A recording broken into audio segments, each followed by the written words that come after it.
আগামীকাল প্রদীপ জেলে যে কোনো মনস্কামনা করলেই সেই মনস্কামনা কিন্তু পূরণ হবে। কারণ আগামীকাল অত্যন্ত পাওয়ারফুল একটি দিন। আর এই বিশেষ দিনে অর্থাৎ পুরুষোত্তম মাসের পদ্মিনী একাদশী, যার মাহাত্ম্য ও গুরুত্ব কিন্তু অপরিসীম। আর এই দিন অবশ্যই সন্ধ্যাবেলায় তুলসী গাছের গোড়ায় একটি প্রদীপ প্রজ্বলিত করবে, ঘিয়ের প্রদীপ, এবং ৭ বার প্রদক্ষিণ করবে।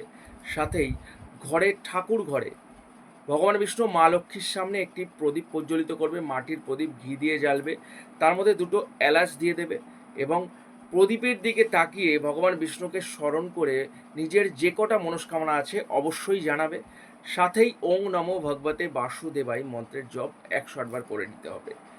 ১০০% নিশ্চিত তোমার যে কোনো মনস্কামনা পূরণ হবেই হবে। কমেন্ট বক্সে ওং নমো ভগবতে বাসুদেবাই অবশ্যই লিখবে, ভিডিওটিকে শেয়ার করবে এবং পরদিন সেই এলাচ যেটা প্রদীপের মধ্যে দিয়েছিলে সেই এলাচগুলো কোনো মাটির তলায় পুঁতে দেবে, কিংবা জলাশয় যেটা বহমান বা প্রবাহমান সেই প্রবাহমান জলে ভাসিয়ে দিতে পারবে।